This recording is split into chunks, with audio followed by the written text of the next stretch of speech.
Hello, everyone, and thank you for coming. Before we start my prepared remarks, I want to take a moment to acknowledge the dedicated and clearly well-spoken student leaders who spoke before me. Not only do we share constituents, but we share causes. Thank you to leaders of CSCS, Cassidy, Ra, Kamran, and Francesca from CASCHI for all you do for our students and for being here in support of this event today. I also see some familiar faces in the audience today, many students who take the time to attend numerous Cusa events, Cusa counselors, Cusa club leaders, service center coordinators, my own long-suffering executives, and some event staff who, yes, are paid to be here, but count as attendees nonetheless. I want to thank those of you who don't normally find yourself on Carleton's campus after business hours on Friday for making a point of attending today's event. Your presence means the world to me, truly. Thank you. University administration, my counterparts from Algonquin, U Ottawa, thank you for coming. To those long-standing partners, you will know Cusa's had a very busy few years. Cusa's made considerable efforts to modernize and organize itself. Everything from updating our governing documents to dispersing decision-making, overhauling elections, and returning dignity to the top offices within Cusa. My team this year has implemented a number of initiatives to much success in allowing Cusa to reach its full potential. Firstly, I would like to recognize Cusa's Vice President Internal, Logan Breen, and Associate Vice President Aidan Rajek, Executive Relations, for their role in managing the campaign to add a student levy to support Cusa's Unified Support Center. The two of you, please stand up. Aside from when we rely on them in their usual work to please clubs, keep our board meetings going, maximizing our advocacy efforts, and advise our decision-making bodies, they picked up this project of adding a levy against all odds and getting it done. Students at Carleton now have a stable safety net if they ever find themselves experiencing food insecurity thanks to these two. And we all owe them a debt of gratitude. Please give them a round of applause.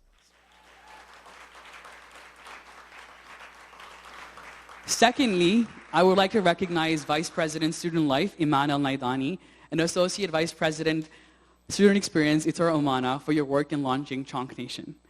Iman and Itoro, I know you're already standing. Everyone, please give them a round of applause.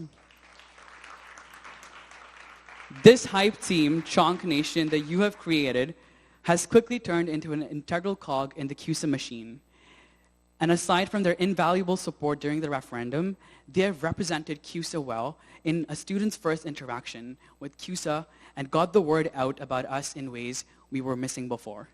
I would also like to recognize Vice President Student Issues, Emilia Deju Picchot, and the advocacy team of AVP Research and Advocacy, Arturo Estrella da Silva, and AVP Government Affairs, Aidan Calionen, on their tremendous accomplishments on several fronts these past months. Everyone, please give them a round of applause.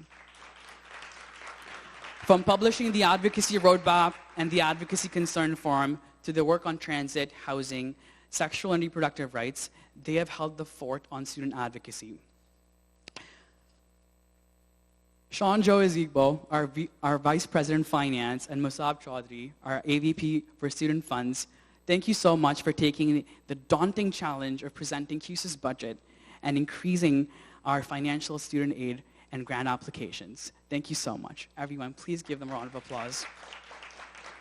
Also, I'd like to recognize Vice President Community Engagement Patrick Ane and AVP External Affairs Johan C. Charles Huggins for them overseeing Cusa's community engagement endeavors. Thank you so much, the two of you.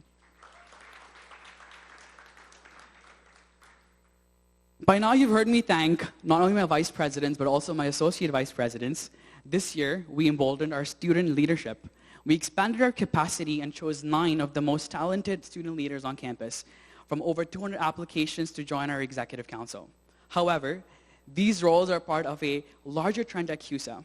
We've expanded the number of jobs available to students and at competitive wages, whether it is an AVP, a barista and roosters, a service center coordinator, or a member of the security team at Ollie's. We are a proud student employer with more opportunities available than ever before. We at Cusa are committed to getting more projects across the finish line in our term, but also plan on engaging a responsible transition to the next group of Cusa executives, no matter who they are. Their success will be our success. It will be my success. While we know Carleton students are best served when a new Cusa executive team takes office in the most seamless way, it is also not lost on us how much the strength of the transition dictates the relationship between Cusa executives, the university administrations, and politicians.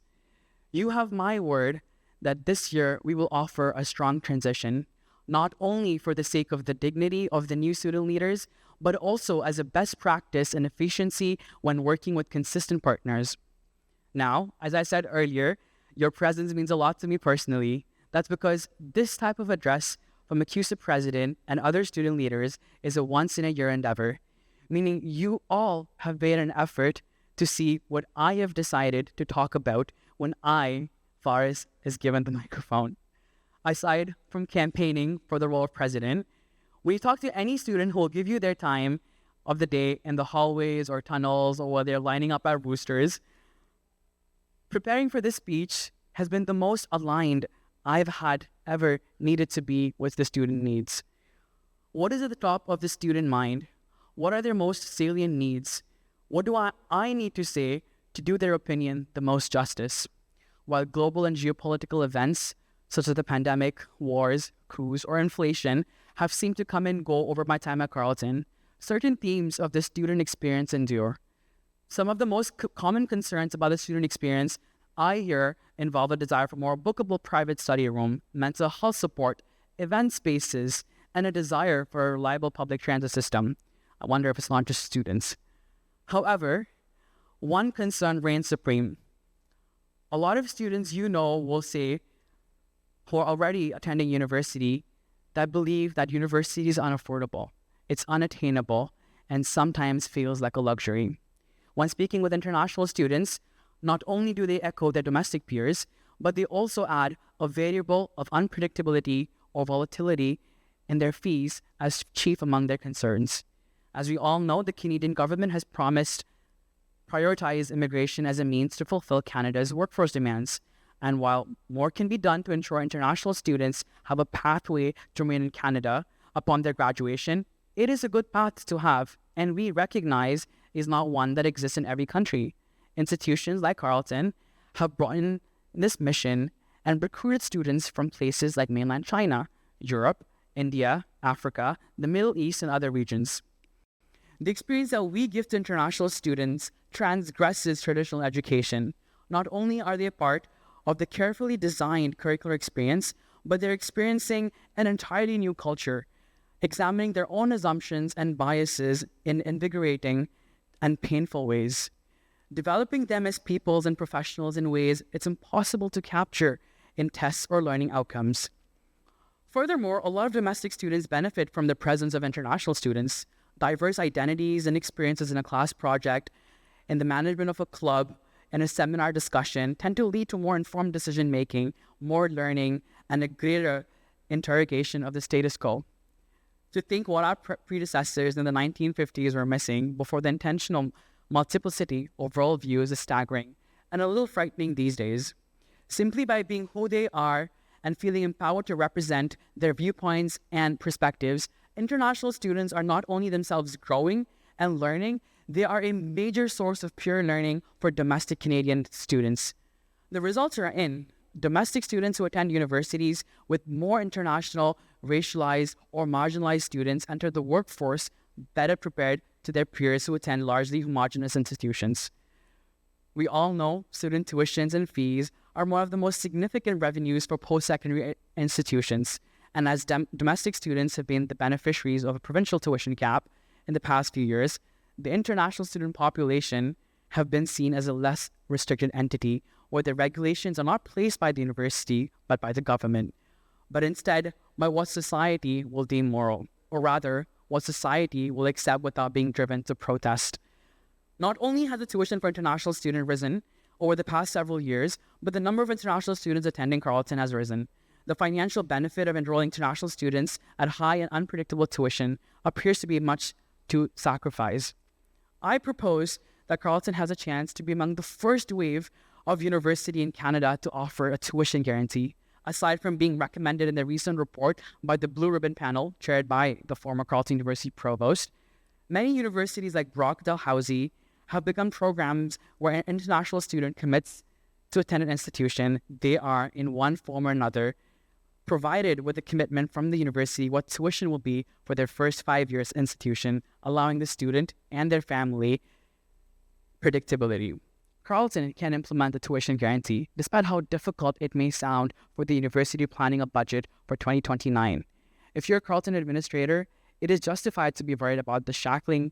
It is justified to be worried about shackling yourself to a 5-year commitment. I propose that Carleton can also be financially stable with a tuition guarantee approach. I say this because students are aware of this commitment they're making when they enroll are more likely to persist to degree completion. In citing student persistence, I'm aiming to convince you Carleton's way to progress is not just through retention, but also recruitment. Recruitment efforts must also speak to retention efforts. Frequently, students as a whole and international students themselves speak to recruitment officers and representatives like I did when they're deciding which country to study in or what program to study. And these representations are made. Imagine the student's surprise when they come and they've matriculated. The individuals who recruited them have already moved on to recruiting the next class, and professors and staff on campus don't seem to be speaking the same language. More resources need to be invested in the transition of a student from prospective student to a thriving second-year student. Resources like the International Student Services Office are commendable. This needs to be a collective effort between students, leaders, and faculty departments on campus, from the registrar to dean's office to housing and residence. And yes, even Cusa needs to have adequate resources to support the success of our international students. As much as I hope I'm conveying my concern of what is currently happening, I also have my eye on what will happen in the future. I worry international students are being promised a pathway to permanent residency in Canada, a path that won't always exist. With a cap on the number of permanent residencies granted and more international students being admitted right now than those that will be able to take advantage of the program in the next 5 years, I see a future where our current students are rejected in their endeavor to stay in Canada, and they will regret every level of decision-making that allowed them to come here in the first place. In addition to residency, housing needs to be at the forefront of any institution. While I commend Carleton University's efforts to address this with the construction of the new residence building, I also ask Carleton to work with us and other student institutions in our advocacy efforts to have the Canada Mortgage and Housing Corporation, or CMHC, to remove the student financing aid initiative. Carleton and other schools in this region are responsible and need to do their part to alleviate housing shortages in Ottawa, which in and of itself should be viewed as a threat to recruitment and retention. But I also recognize Carleton and other institutions need proper support from policymakers and different levels of government. What's happening right now is many students are renting a room for 8 hours a day so they can sleep and shower before alternating out for 16 hours. This is not something that we prepare our students for, and probably not why any of us want to envision when we imagine the international student experience. While I focus a lot of my speech on international students' experience, the domestic students are not silent on this. They worry a change in government will not result in more government funding to offset their tuition, but rather will result in lifting of the tuition reduction. I'm calling on Carleton University to resist the urge to domestic tuition if it's ever allowed, in the same way I have called for all of us to resist the urge to raise international student fees to solve for the X in our budgets. I urge you to have restraint in a way your peer institutions will not. I urge you to join Cusa in advocating for changes to the funding formula for universities that do not involve tuition increase. Let us make the price to attend Carleton be a driving motivation to attend Carleton, and let the strength of our academics and our campus community do the rest of the persuasion. I chose Carleton because it is the nation's capital. That's right, the physical campus has a role to play in recruitment and persistence for students. Prospective students expect a multicultural and vibrant city not defined by one culture, but one that is a mosaic of international identities. The reputation of Ottawa flies in the face of the transit tragedy students face when confronted, not only while getting to and off campus, but when they're looking for housing in areas that will limit their commute to campus. A functioning O train on campus is already so far enough in the past that students who remember a functioning O train as part of the student experience are talking to you right now and are in at least their second degree at Carleton. These kinds of drawn-out infrastructure projects harm any word of mouth around the world and for decades. Instead of talking about the serene campus populated with chonkers and the convenience of the amazing tunnels in the winter, an older cousin in Sri Lanka, for example, will tell their younger cousin considering Carleton about construction and transit. What I'm outlining is not going to be easy. I know that, especially when it feels like so much of what goes on at this campus is at the whim of a patchwork of government regulation, with the provincial cabinet, a funding formula, and the legislation at the center of it. Take me at my word, as someone at the head of an organization that is not officially at the will of absolute change, but which is heavily incentivized to comply.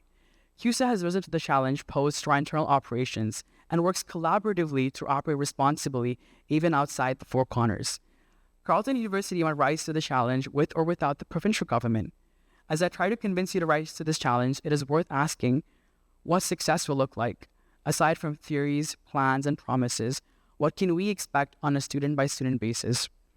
What will an international student recruited honestly, retained intentionally, and assured of the tuition from time of admittance look like? I would argue you're listening to one speak right now. This is why it means so much to me personally that you all choose to attend this speech. I want international students to have inherently built into their experience and time here the opportunities that was afforded to me. I was privileged to be in a position where large fluctuations of tuition were not going to upend my life. I got involved in Cusa service centers, which provided me with a community, strong mentors, and the resources that I needed to be successful. I got an on-campus job.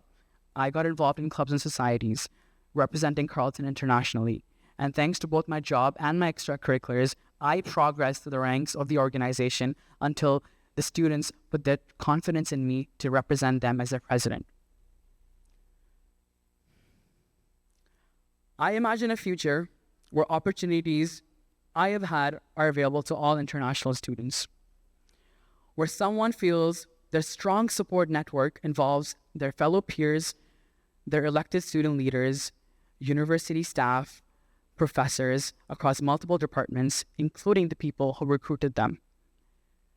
Cusa has long been at the forefront of supporting international students and those least likely to persist through degree completion. Our service centers, where I found my family, aim to provide a strong support network, connecting to resources and a sense of belonging, and the type of concrete learning experience known to academic experience. That should feel familiar to everyone in this room. We need to protect our international students. Nothing I've proposed in this speech is revolutionary, untried, or impossible, but I recognize it certainly will not be easy. Long-term budgeting, planning, evolving a mindset in key performances and departments. Let me tell you that greatness never comes easy. Exceptional performance in it by itself, in its nature, outstanding. We at Cusa are ready, willing, and able to provide the support, the research, the impetus for change, for initiating tough conversation. The resolve for restraint give us the indication that all of us here are with us in these initiatives, and you will have a reliable partner with whom to tirelessly, doggedly, and diligently pursue these goals. And to the benefit of our long-term stability of our Carleton University, of our Carleton University undergraduate students and Canada. Thank you so much for listening to me. Please feel free to grab a copy of our executive roadmap that we have meticulously designed and published. Thank you so much for coming tonight. I hope you have an amazing evening and an amazing restful weekend, and good night.